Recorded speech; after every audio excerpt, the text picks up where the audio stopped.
कदम कदम पर ईश्वर है, धरती बड़ी महान, काशी में बसते सदा विश्वनाथ भगवान। गंगा मैया के यहाँ अलौकिक है घाट, है सबसे प्राचीन नगर, अद्भुत और विराट। इसी नगर में आए हैं चलकर तुलसीदास, जीवन अपने आप में सबसे बड़ा प्रवास। कदम कदम पर ईश्वर है,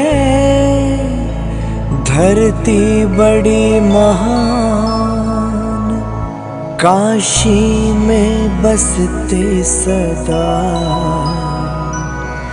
विश्वनाथ भगवान।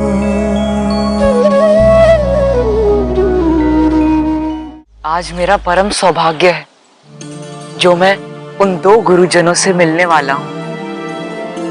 हाँ पुत्र, जीवन में ऐसे अवसर बहुत ही कम ही आते हैं जब हमें ऐसे महान विभूतियों के दर्शन करने का सौभाग्य प्राप्त होता है। आश्रम निकट आ चुका है, आओ। प्रणाम गुरुदेव। आप दोनों के दर्शन पाकर धन्य हुए हैं। बड़े दिनों बाद काशी आना हुआ नरहरि, कोई विशेष प्रयोजन रहा होगा? सत्य कहा गुरुदेव आपने।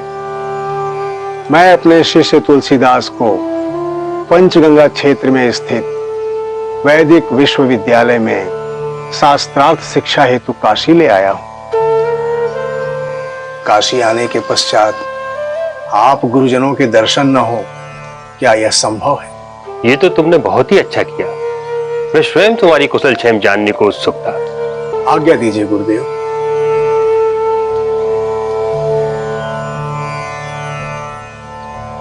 आयुष्मान भव।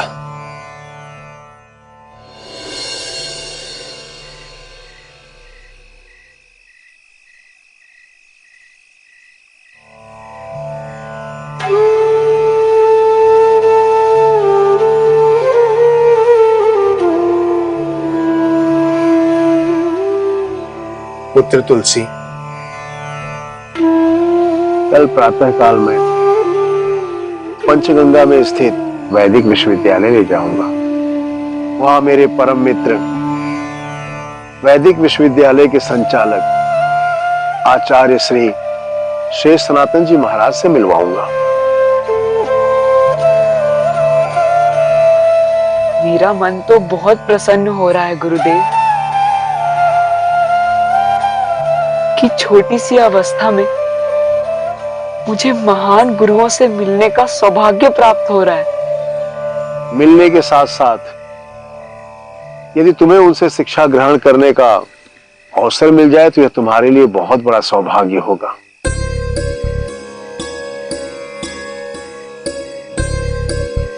मैं शिक्षा ग्रहण करने का पूरा प्रयास करूंगा गुरुदेव।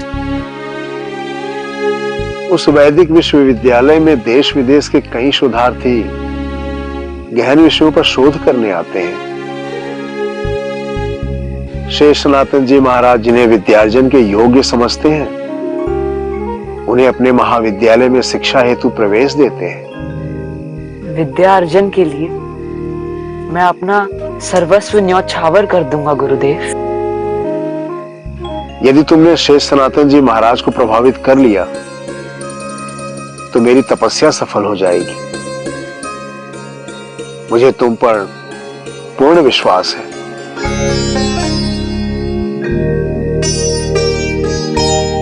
जाओ पुत्र, विश्राम करो। जो आज्ञा गुरुदेव।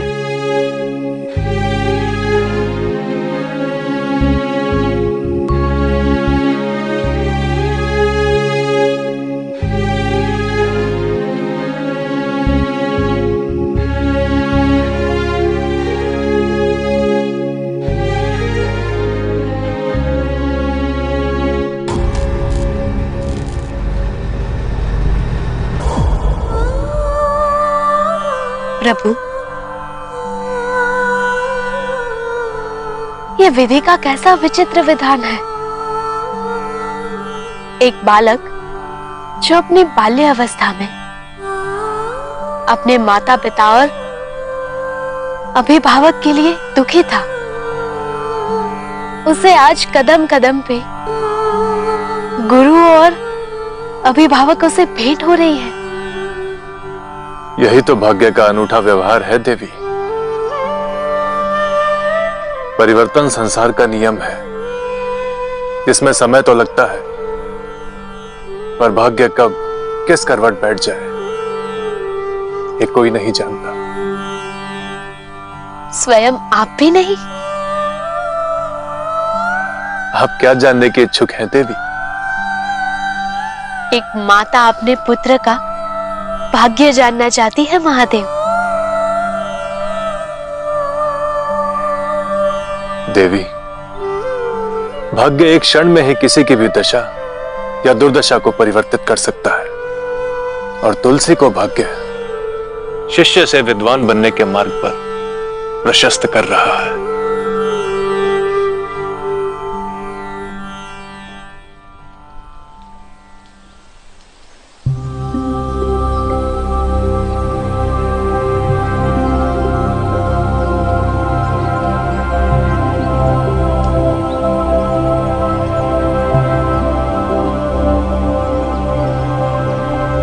वरिष्ठ मित्र, आपके श्री चरणों में नर हरिदास का प्रणाम स्वीकार हो। हे ईश्वर, कितना अद्भुत दिन। मित्र नरहरि कितने वर्षों बाद अचानक।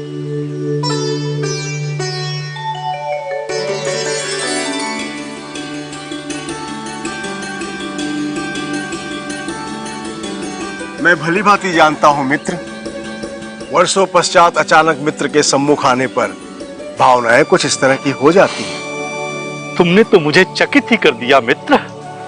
आओ बैठो। मैंने तो ऐसा सोचा ही नहीं था कि तुम इस प्रकार सामने आओगे।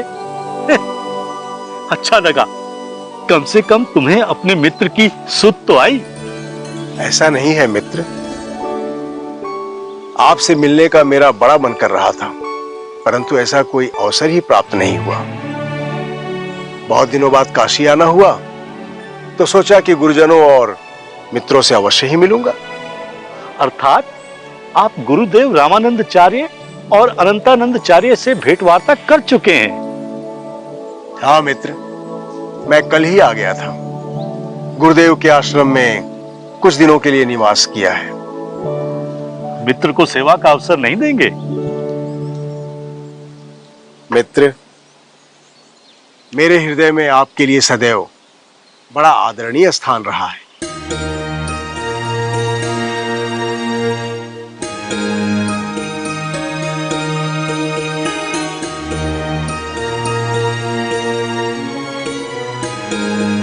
जीते रहो पुत्र।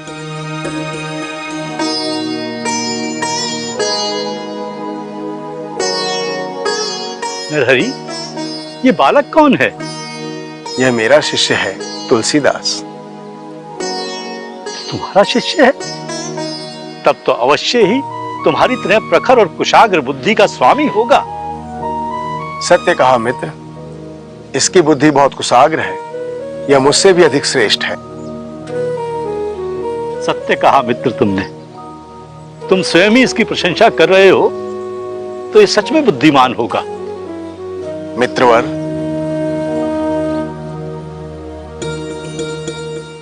अभी इस बालक ने यहां पर अपनी बुद्धिमत्ता का परिचय दे दिया।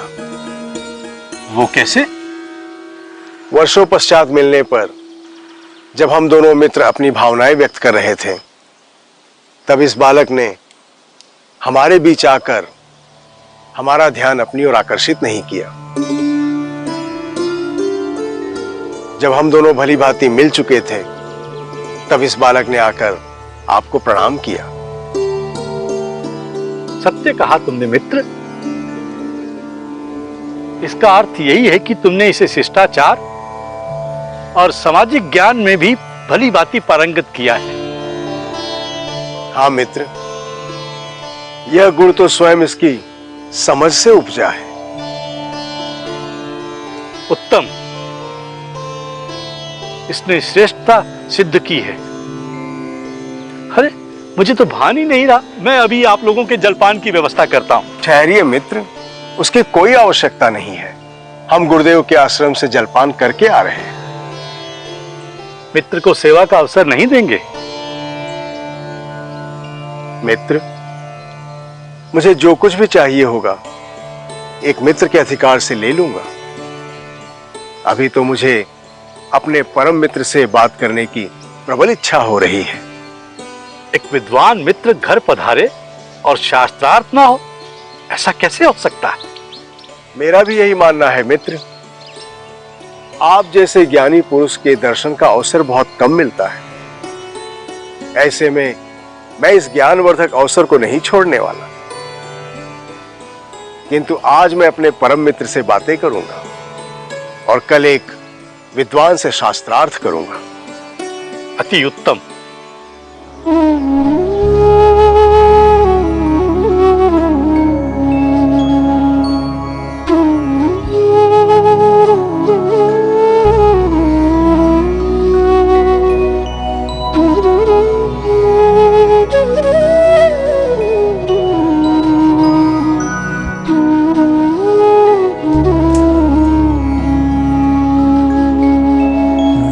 मित्रों के बीच जब शुरू हुआ शास्त्रार्थ, गुरु लगे श्री कृष्ण से तुलसी बने हैं पार्थ। ज्ञान की गंगा बह रही, धर्म का निकला सार। जो इस चर्चा को सुने हो जाए उद्धार। दिवस पहर सब निकल गए, बीत गए कुछ मास। शेष सनातन कभी सबल तो कभी है नर हरिदास। ध्यान लगा सुनते रहे तुलसी वार्तालाप। भूल गए अपने जीवन का सारा दुख संताप। हृदय में उनके समा गया दो गुरुओं का ज्ञान। इसी ज्ञान से आगे जाकर जीवन बना महान।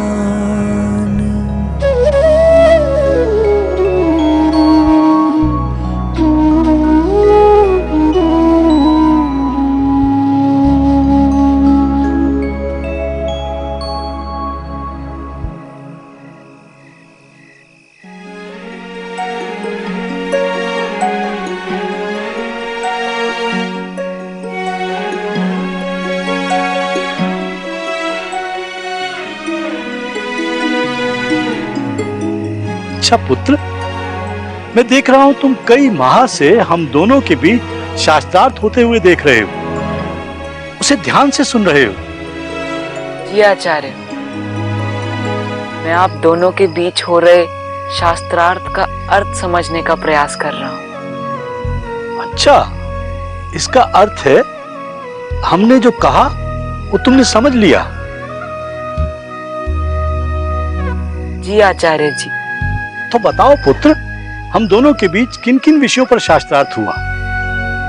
आप दोनों के बीच वेद, पुराण, उपनिषद, धर्म, अवतार तथा भगवान और भक्त के बीच के संबंधों पर शास्त्रार्थ हुआ। उत्तम, अर्थात तुमने हमें ध्यानपूर्वक सुना। अब बताओ, अवतार की अवधारणा की सत्यता क्या है? हम दोनों ने इस विषय पर कौन कौन सी टिप्पणियां की? यदा यदा ही धर्मस्य ग्लानिर्भवति भारत।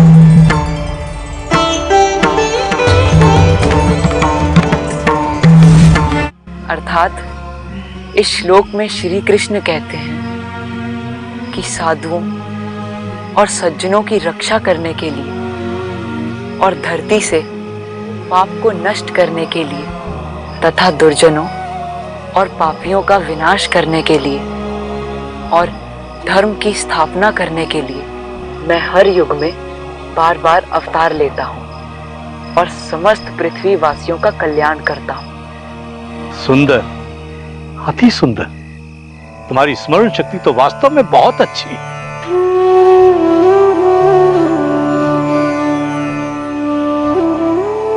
अब तुम्हारी तार्किक क्षमता का आकलन होगा। अवतार के विषय में हम दोनों के बीच जो शास्त्रार्थ हुआ था उसका समझकर उत्तर दो। जी आचार्य, मैं प्रयास करूंगा। ईश्वर को अवतार लेने की क्या आवश्यकता है? वे चाहें तो किसी मनुष्य में विशेष शक्ति प्रदान कर उसे अपना दूत बनाकर पृथ्वी पर भेज सकते हैं।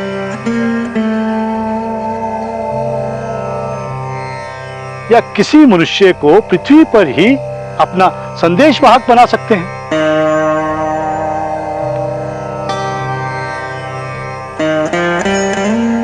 आचार्य के प्रश्न का उत्तर दो तुलसीदास। ईश्वर के लिए यह कार्य तो बहुत आसान है। किसी भी मनुष्य को दैवीय शक्ति प्रदान कर उस मनुष्य के माध्यम से समस्त संसार में हो रहे पाप का विनाश कर दे। फिर उन्हें स्वयं अवतरित होने की क्या आवश्यकता है?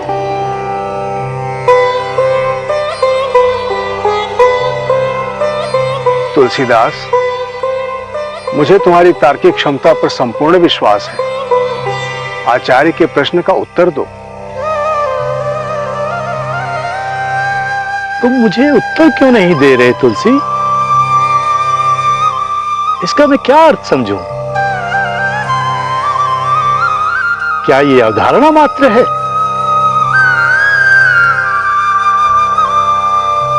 क्या अवतार महाभारत के एक अध्याय की कल्पना मात्र है? क्या अवतार एक मिथ्या है? तुम्हें क्या हो गया है तुलसी? तुम तो मेरे योग्य शिष्य हो, कुछ तो बोलो।